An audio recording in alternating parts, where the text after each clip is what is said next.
This Family Life News podcast is made possible by the support of listeners like you. It's the Noon Report from Family Life, bringing a Christian worldview to what's happening in New York, Pennsylvania, across the country, and around the world. Weather with Kevin Williams, plus special features and reports with the Family Life News team. Now, here's what's happening. No rain in sight. Good afternoon. Welcome to the broadcast. Drought conditions will worsen this week as the long-range forecast shows not a drop of precipitation for the next week at least. It might be the middle of next week before we see any meaningful moisture. A number of southern tier counties and parts of Pennsylvania are under a drought warning already. Meteorologist Kevin Williams has that workweek forecast coming up. Israeli Prime Minister Benjamin Netanyahu holding high-stakes talks at the White House right now with President Trump. They're hoping to strike a deal to end the war in Gaza. It's a war that's claimed more than 65,000 lives since Hamas invaded Israel nearly 2 years ago. Netanyahu speaking this morning to Fox News. And I hope we can make it a go because we want to free our hostages. We want to get rid of Hamas rule and have them disarmed, Gaza demilitarized, and a new future set up for Gazans and Israelis alike and for the whole region. The head of state telling the UN General Assembly last week that he opposes Palestinian statehood and has vowed to finish the job of eradicating Hamas from Gaza. President Trump will be meeting later on this afternoon with top congressional leaders at the White House. Their goal is to avert a government shutdown. They have until midnight tomorrow to strike a deal. House Speaker Mike Johnson. The only thing we are trying to do is buy a little time. Senate Majority Leader John Thune says if there is a shutdown, then the Democrats will own it. Totally up to the Democrats. The ball is in their court. House Minority Leader Hakeem Jeffries. We want to find bipartisan common ground to find a spending agreement that avoids a government shutdown and actually meets the needs of the American people. The White House already planning to fire thousands of government workers if a compromise cannot be struck by the October 1st deadline. Authorities still don't know why an Iraq war vet went on a shooting rampage yesterday at a Mormon church in Michigan. Paul Kirby was inside the church building when the shots rang out. I opened up the door trying to find my family, and that was the scariest moment of my life. Not knowing my family was okay. 4 were killed, 8 were wounded before the gunman was shot dead by police. There was hundreds of people within the church. Let me say we were heartbroken. Police say the 40-year-old gunman rammed his truck into the front doors of the church and then opened fire just before setting fire to the building. Brooke Taylor at Fox News. Worshippers jumped on top of young children, protecting and shielding them as bullets flew everywhere. Police say that there are still people who are unaccounted for. They are digging through the church debris to try to find more victims. The gunman served in the Marine Corps. He was married and had a child with a genetic disorder. It's still unclear why he targeted that church in particular. The man charged with the murder of conservative activist Charlie Kirk will make another court appearance today. The 22-year-old suspect set to appear before a judge virtually in Utah. He could get the death penalty if convicted. Utah Governor Spencer Cox is pleading for an end to this political violence. I get accused on the right all the time of, I just want people to have a kumbaya moment. I want people to hold hands and just hug it out. And we're done with that. We're done holding hands and hugging it out. I'm not asking anybody to hold hands and hug it out. I'm not asking for that.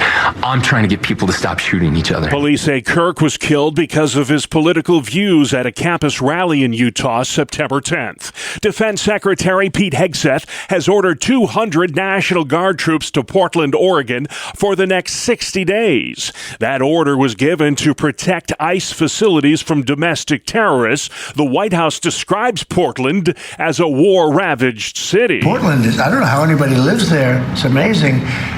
But it's anarchy out there. The city of Portland and the state of Oregon are suing over the troop deployment. Oregon Governor Tina Kotek. There is no threat to national security.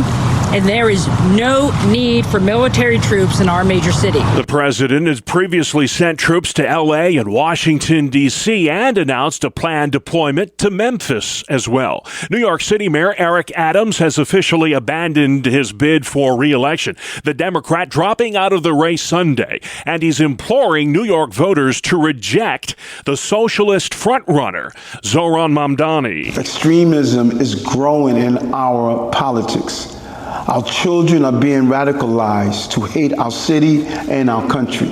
That is not change. That is chaos. With Adams out, it's now a three-way race for mayor. Zohran Mamdani has a comfortable lead over former Governor Andrew Cuomo and Republican challenger Curtis Sliwa. Cuomo cannot win. It's that simple. It's not going to work. Let us take a second look at Curtis Sliwa, and I think he is a real alternative. But I agree, nobody is more dangerous for the future of New York than Mamdani. That's former New York Assemblyman Dov Hikind. A fifth of all U.S. adults now routinely get their news from TikTok. That's up from just 3% in 2020. The past 5 years, no social media platform has seen faster growth in news consumption than TikTok, according to the Pew Research Center. Still to come on the Noon Report for a Monday. New York rolls out rebate checks, security scare at Grove City College, and officer-involved shooting in the Southern Tier. Good afternoon. I'm Kevin Williams, calling for dry weather for days ahead through the week, through the weekend. Not until next week will come any showers. We'll have forecast details shortly. See you in about 10 minutes. All right, Kevin, we'll check in with you then. Let's check the stories making news across New York and Pennsylvania. There are 2 children dead, several injured after a crash last night involving an Amish horse and buggy on Route 225 in Northumberland County, Pennsylvania. Cops say the driver of a vehicle fell asleep in Jackson Township and rammed into the back of the horse-drawn buggy. All 6 people in the buggy were ejected. The victims were 7 and 9 years old. The horse was also killed in that collision. A house fire has claimed 4 lives in Lebanon, Pennsylvania. Those flames broke out on Church Street early Sunday. The victims were ages 1, 4, 17, and 73. Sarah Burns with CBS 21 in Harrisburg. This was a massive fire. The first 2 floors of this home were just fully engulfed in flames. The neighbor that I spoke with, they just kind of seemed completely in shock that this many lives could just be wiped away this quick in such a devastating, truly devastating situation here. A total of 10 people were in the 3-story home at the time of the fire for a birthday party. That blaze was blamed on an electrical outlet in a first-floor living room. An 18-year-old was shot and killed by a New York State trooper yesterday in the town of Chemung, New York. According to authorities, Nathan Nowakowski was trying to stab a woman with a pair of scissors in a home. He repeatedly ignored an order by police to drop the scissors and was fatally shot. The first ever inflation refund checks are being mailed out to New York State residents. Governor Hochul says the extra cash will help families shoulder the burden of everyday expenses. I'm keenly sensitive and empathetic to what families are going through, because sometimes it just seems like everything's stacked against you. 8.2 million households will be getting these checks, which can be as much as $400 each. You're not getting ahead. What are you doing wrong? You got the job you thought would make a difference, or the degree you thought would make a difference. You work hard.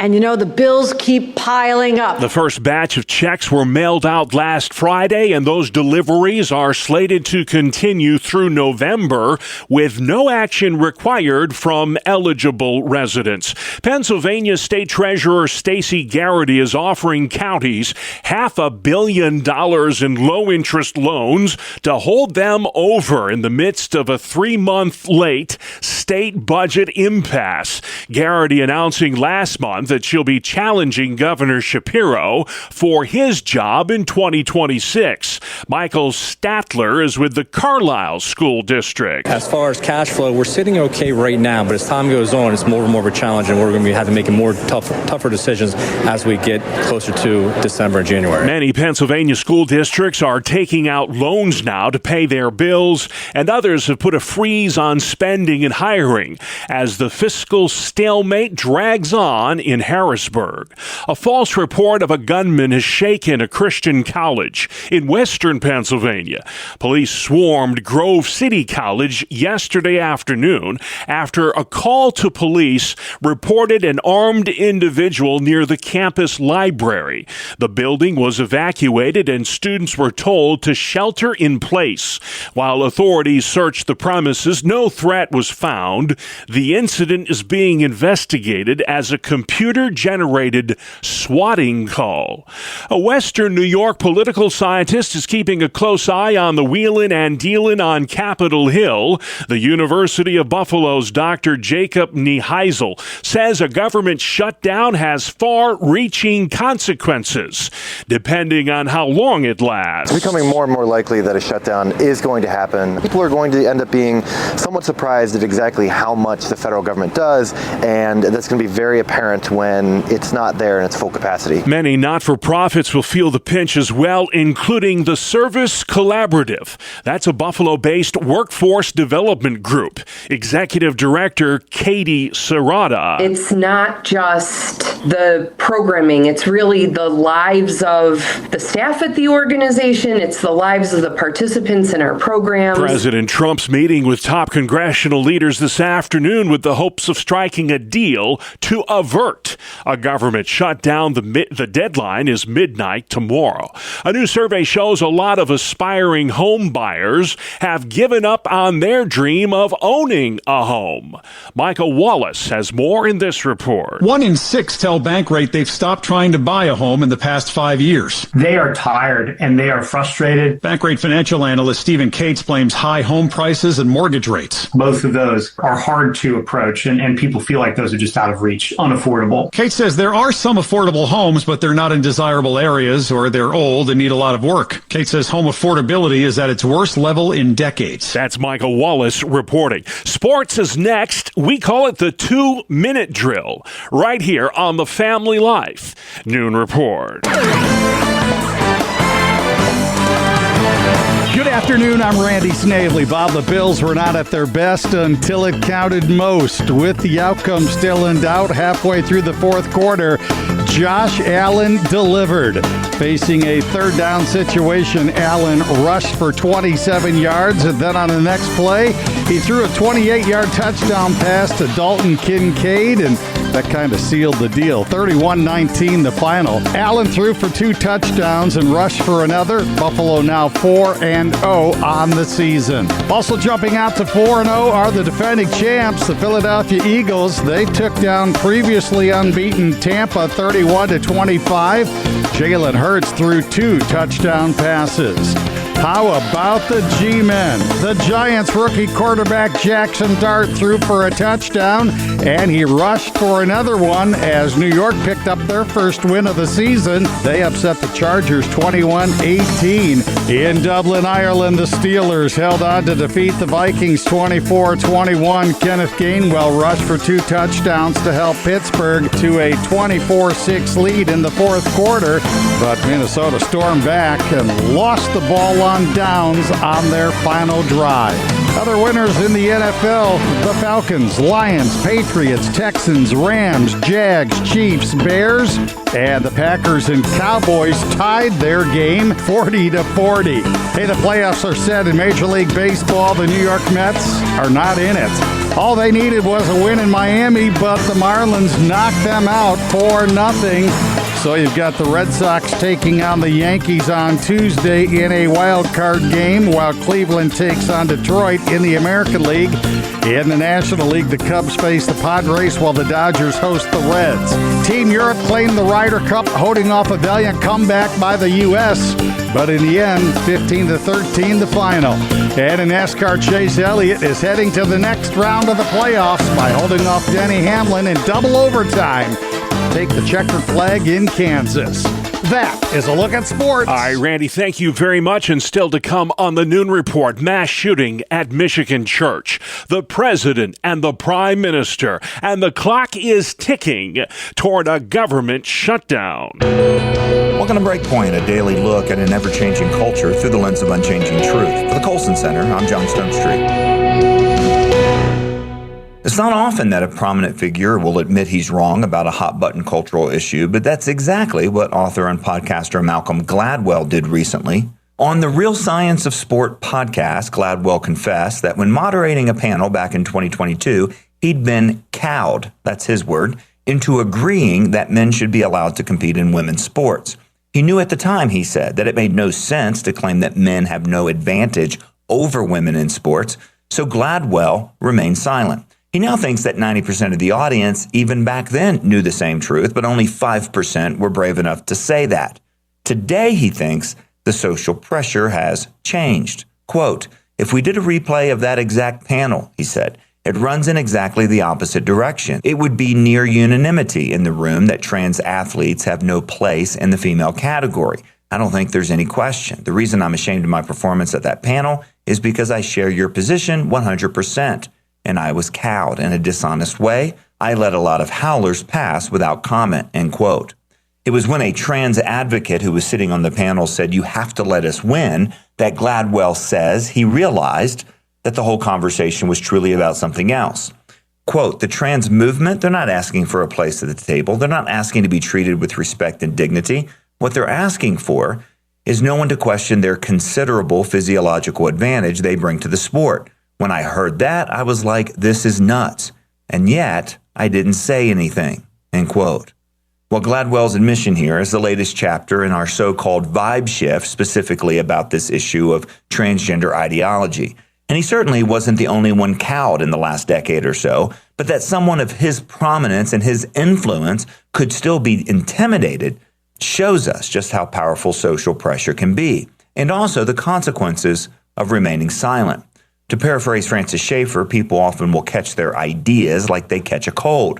From trans ideology to anti-Semitism, a primary way that evil flourishes and spreads is when thoughtful and intelligent people who know better refuse to speak out. Now, Gladwell will certainly not be the last prominent influencer to backpedal on this issue.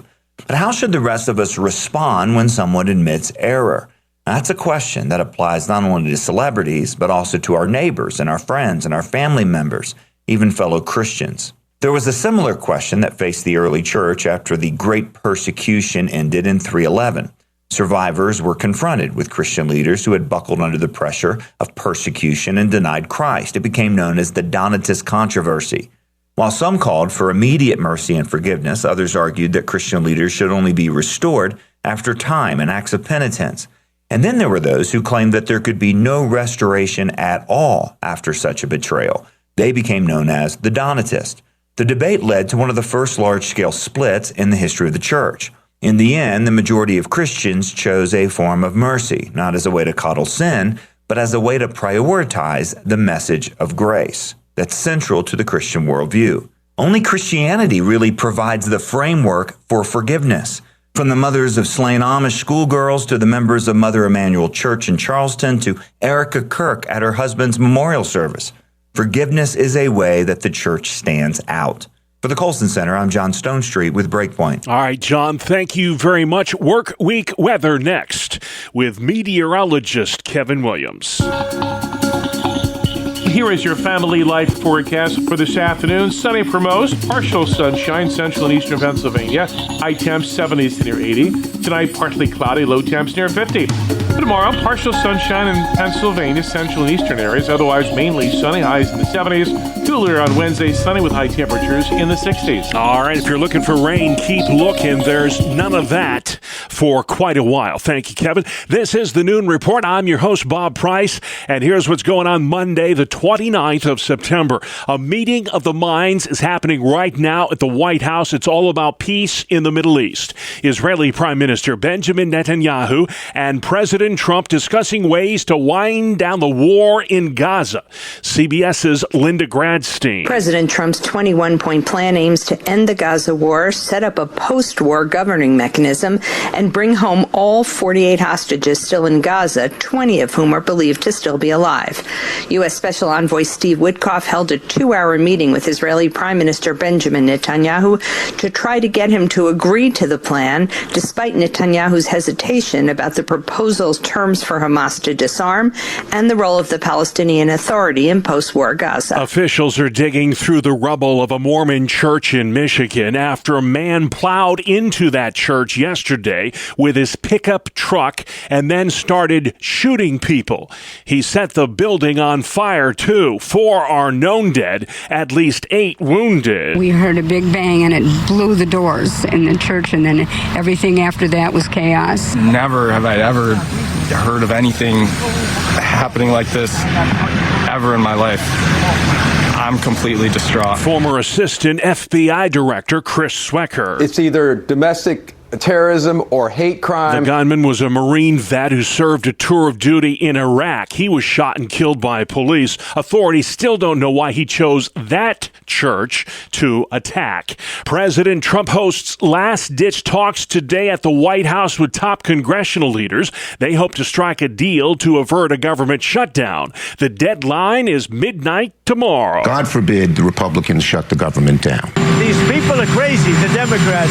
So if it has to shut down, it'll have to shut down. Minnesota Democrat Amy Klobuchar fears a shutdown will cause health care costs to skyrocket. The tax credits are what really could make a difference here for people because of the fact that we know these premiums hit November 1st. Getting this done now is a now thing. It's not a December thing. It's not a January thing. It's not an off-ramp. It is something we have to get done now. Senate Majority Leader John Thune accuses the Democrats of not bargaining in good faith. What the Democrats have done here is take the federal government as a hostage to try and get a whole laundry list of things that they want the special interest groups on the far left are pushing them to accomplish. The Trump administration's already making contingency plans to fire thousands of government workers should the Tuesday midnight deadline be missed. Political bombshell in the Big Apple. Eric Adams has dropped out of the race for mayor of New York City.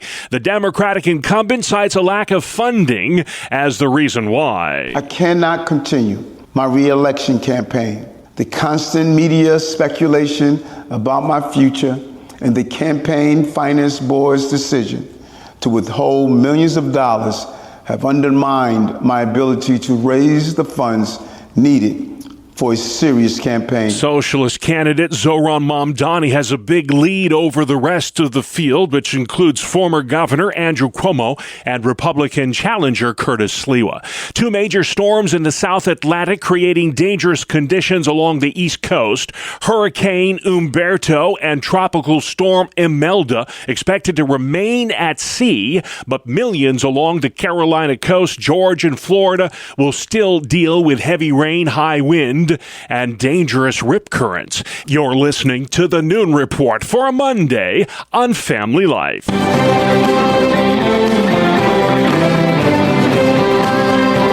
This is Down on the Farm on Family Life. I'm your host, Bob Price, and welcome to a new monthly feature during the Noon Report. On this program, we're spotlighting all things agriculture with Brian Molitor and Jerry Stewart at Balanced Biologics. It's a company devoted to helping farmers through proper soil, crop, and livestock management. Today, we're talking the loss of farmland in New York, the allergy dairy epidemic in America, and we'll do a deep dive as well on the raw milk debate. So let's strap in and take a listen to our first edition of Down on the Farm. New York farmland is disappearing at an astonishing rate. Where is all the farmland gone? I'll start with you, Brian. What can be done to protect our precious farmland, and how can we make our farmland more sustainable? Yeah, great question. Between 2017 and 2022, we lost over 20 million acres of farmland. And if something doesn't change, we're looking at another 18 million being gone by 2040. 15 minutes from where I'm sitting right now, some of the most beautiful, productive farmland is being converted into housing in Michigan. So this is happening all over the place. I think one of the key reasons is some of the farmers are just saying, well, my farm's not productive enough, it's not profitable enough, therefore I need to sell out to these other folks. I know Jerry's had some real personal experience with that, so yeah. I'm sure he's got some thoughts there as well. A couple of things that are leading to this, from what I'm seeing and hearing, farmers are getting up in age, a lot of them.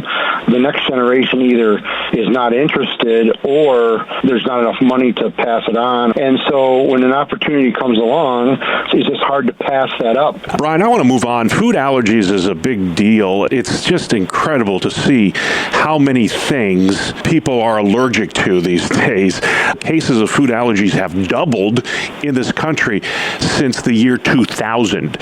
What's causing this, and what can be done to stop it? Well, I think people have to understand a food allergy is when a person, young or old, comes in contact with certain foods, they have a negative reaction. But this is where it gets serious, because the reactions either I get mild itching or it can go all the way up to severe anaphylaxis that can be fatal. You know, what's amazing is the U.S. Healthcare system is spending about $25 billion a year on food allergies, but there's no cure. And your numbers are right. Over the last couple of decades, an amazing amount of food allergies are being discovered. But here's the one key that I think we have to focus on. This is primarily happening in the most developed countries in the world, including the U.S. If you think about the last couple decades and where technology has gone, people aren't out as much as they used to be. Kids aren't out as much. And they're not hanging around farms, because we just talked about how farmland is decreasing, and more and more people are becoming more urban versus being on farms.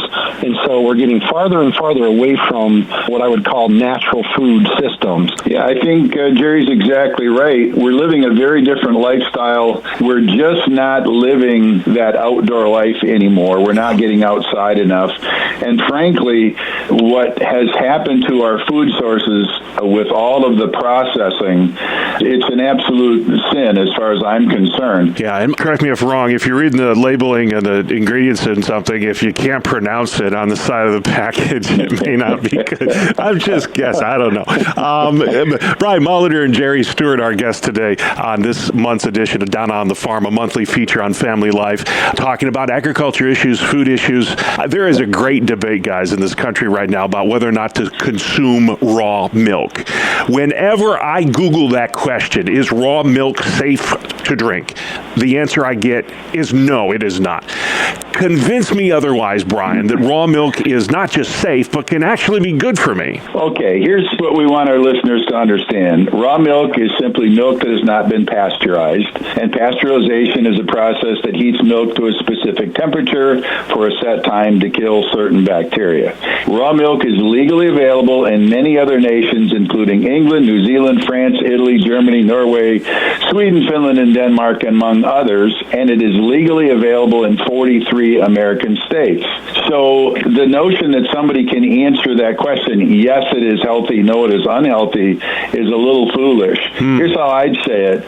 Unhealthy raw milk is unhealthy, and healthy raw milk is healthy. Now we just have to understand how do you make it healthy, and I think Jerry probably knows how to do that. Yeah, Jerry. Hey, you set that one right up on the tee for him, Brian. Thank you. Jerry, swing away, my friend. Wow. Yeah, it's such a loaded question sometimes, and you get in certain audiences. But one thing neat about New York and Pennsylvania, which most of your listeners are from, it is legal to both sell raw milk and purchase it. And I would let people know that they are under strict guidelines of how they can do that. They have a lot of testing that they have to go through. But for your listeners, it's really important that each person, if they are interested in it and want to do it, to purchase that raw milk, make sure you know your farmer. Yeah. Understand their practices. Go see the farm. Go visit with the farmer. Learn how they handle their cows. Really understand so that you get a good grasp of the real value of that milk, because what's put in is what's coming out with purchase of raw milk. All right. And raw milk is not whole milk. So I know a lot of folks get confused with that. It's not the same thing. Guys, we've been a lot of places this month on Down on the Farm.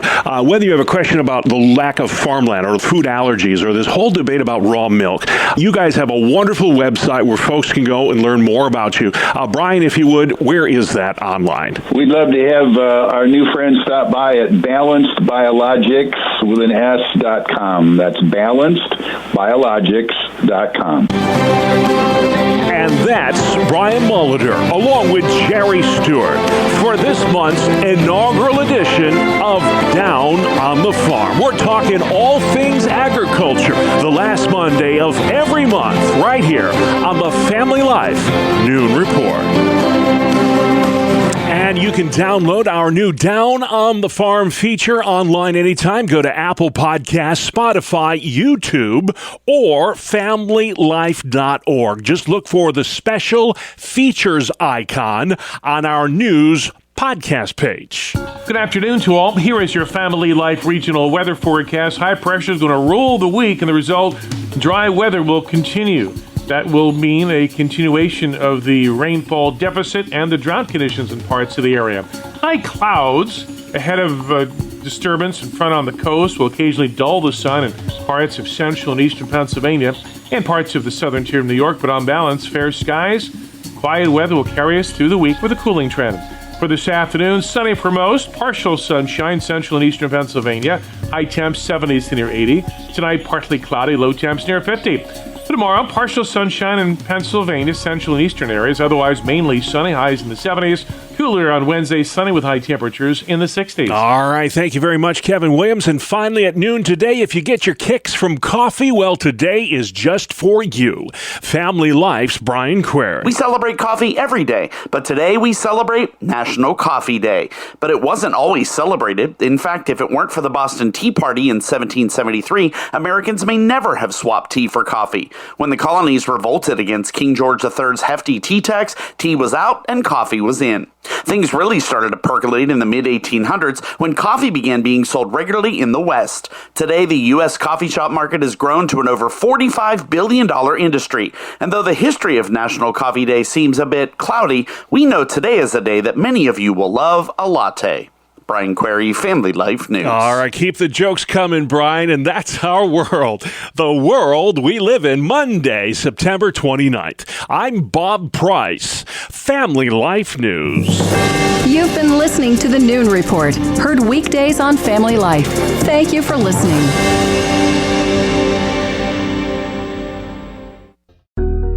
Thank you for listening to this Family Life News podcast. If you've been encouraged by what you've heard, please share it with others and click the subscribe button to automatically receive future episodes. Family Life is a listener-supported ministry. Podcasts like this are made possible by your financial partnership. Find out more at familylife.org.